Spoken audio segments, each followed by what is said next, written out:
With every TV show, you can always come up with theories, but with Game of Thrones, we have some sort of advantage, being able to go back to the books which have been written for years and years now. I'm Michael Potts from WhatCulture.com, and I'm going to look at some of the more obscure theories that you may not have heard about.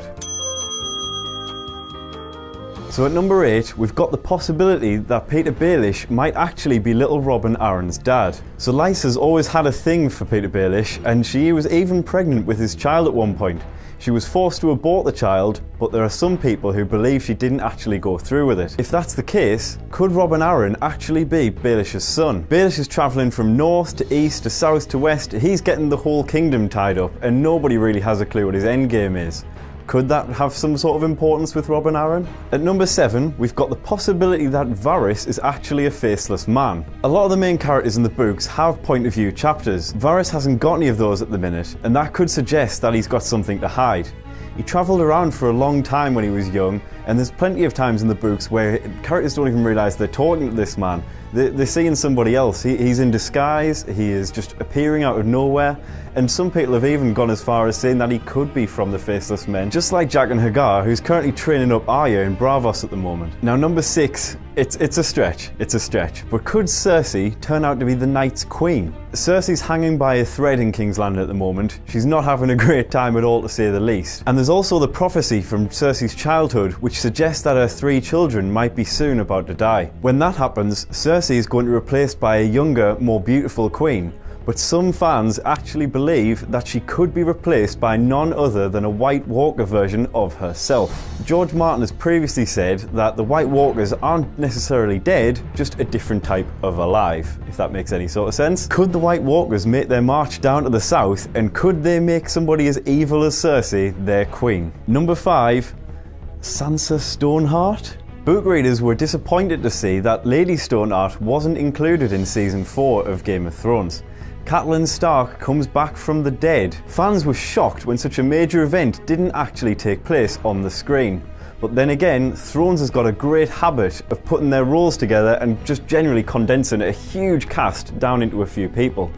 Could Sansa eventually, if she dies, could she come back as Lady Stoneheart? Number 4 is a theory that is probably a little bit in the past, but there is a suggestion that Tywin Lannister knew of the plot to kill Joffrey.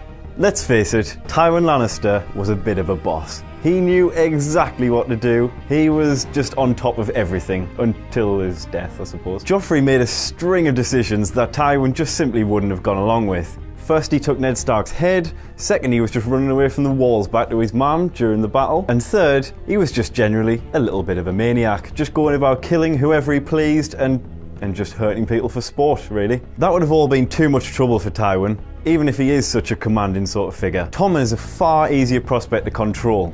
Could Tywin have actually had a hand in his grandson's death? Number 3, it's a more famous theory, but Tyrion Targaryen? Tywin's always stating, "You're no son of mine," and that he won't get the inheritance of Casterly Rock despite no other male heirs being able to take it. Could that be literal, or could that just be Tywin getting angry? There was actually a suggestion that the Mad King Aerys II was actually interested in Joanna, Tywin's wife. From there's even hints that there could have been an affair going on, and if that was the case, Tyrion could have actually been the son of the Mad King. This changed Tywin. He was a totally different man before Tyrion was even born. Could that have been enough for Tywin to totally change his character and totally disregard Tyrion as his son?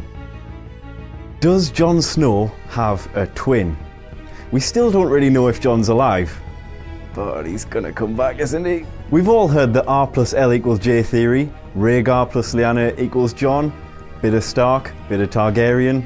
That's gonna end well. There's a bit more to the theory though. People have added that could Ramsay Bolton of all people, be Jon's twin brother? There's a suggestion that if Lyanna gave birth to twins, Ned could have taken both boys and given one to Roose Bolton to raise as his own. If that's the case, you've got the honourable Stark blood going through Jon's veins and the total lust for power going through Ramsay's veins.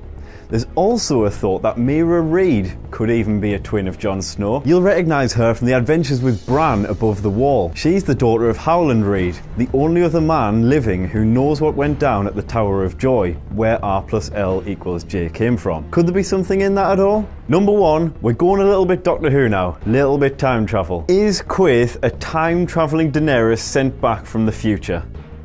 In case you can't remember who she is, she's the red-masked lady that Daenerys meets in Qarth back in Season 2. She has some pretty interesting prophecies going on, saying that if you want to go north, you've got to go south, to go west, you must go east, and most interestingly, if you want to go forward, you have to go back.